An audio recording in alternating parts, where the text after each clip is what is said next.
बच्चों, let us understand this question. How constitution of a country promotes basic value? किसी भी country का constitution जो है बेसिक वैल्यू को प्रमोट कैसे करता है? Explain the importance of the constitution in democracy. किसी भी डेमोक्रेसी में कॉन्स्टिट्यूशन का क्या इंपॉर्टेंस होता है उसे हमें एक्सप्लेन करना है. What is the importance of constitution in a democratic country like India? Bharat जैसे डेमोक्रेटिक कंट्री में कॉन्स्टिट्यूशन का क्या इंपॉर्टेंस है उसे एक्सप्लेन करना है. और why does a democratic country need constitution? किसी भी डेमोक्रेटिक कंट्री को एक कॉन्स्टिट्यूशन क्यों चाहिए?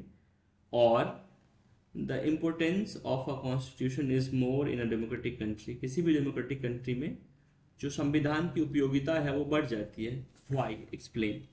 तो हम देखें तो यहाँ पे हमें 5 क्वेश्चंस लिखे हुए हैं और पांचों क्वेश्चन का टाइप जो है लगभग सेम ही है. इन सभी क्वेश्चंस में सेम ही बातें लिखी गई है, इसीलिए इन क्वेश्चन को एक साथ ही असिमिलेट किया गया है ताकि आपको कोई कंफ्यूजन ना हो. तो आइए देखते हैं इस क्वेश्चन के पीछे का key concept. So the key concept behind this question is constitution. Now let us define the term constitution. It is a written document of a democratic country which contains rules and principle of that country. Constitution क्या है? किसी भी democratic country का एक written documents है जिसमें कि उस कंट्री के से related laws and rules explain होते हैं. Now let us move to the question. Promotion of basic values through constitution. तो कॉन्स्टिट्यूशन से बेसिक वैल्यू का प्रमोशन कैसे होता है, या किसी भी डेमोक्रेसी के लिए कॉन्स्टिट्यूशन क्यों जरूरी है, या इंडिया जैसी डेमोक्रेटिक कंट्री के लिए कॉन्स्टिट्यूशन का क्या महत्व है, तो ये सब हमें एक्सप्लेन करना है.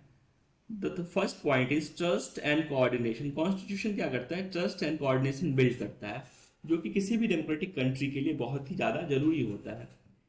It generates a degree of trust and coordination that is necessary for different kind of people to live together.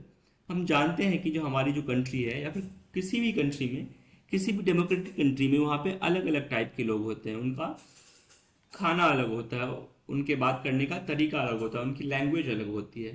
तो ये सारे डिफरेंट पीपल्स हैं लेकिन फिर भी एक साथ रहते हैं. और ये जो एक साथ रहते हैं उनके पीछे की मेन वजह जो है वो है कॉन्स्टिट्यूशन. स्पेसिफिकेशंस का मतलब क्या होता है? It specifies how the government will be constituted, who will have the power to take decision. तो स्पेसिफिकेशंस में हमें बताता है कि गवर्नमेंट कैसे बनेगा और किसके पास पावर होगा डिसीजंस लेने का.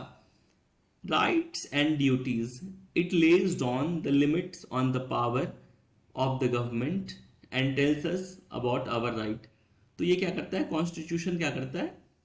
जो गवर्नमेंट है, जो इलेक्टेड गवर्नमेंट है, उनके पावर को लिमिट करता है. उनका पावर यदि लिमिटलेस हो जाएगा तो अपनी मर्जी से कोई भी काम करेंगे, लेकिन ऐसा नहीं है. उनकी पावर जो है लिमिटेड है.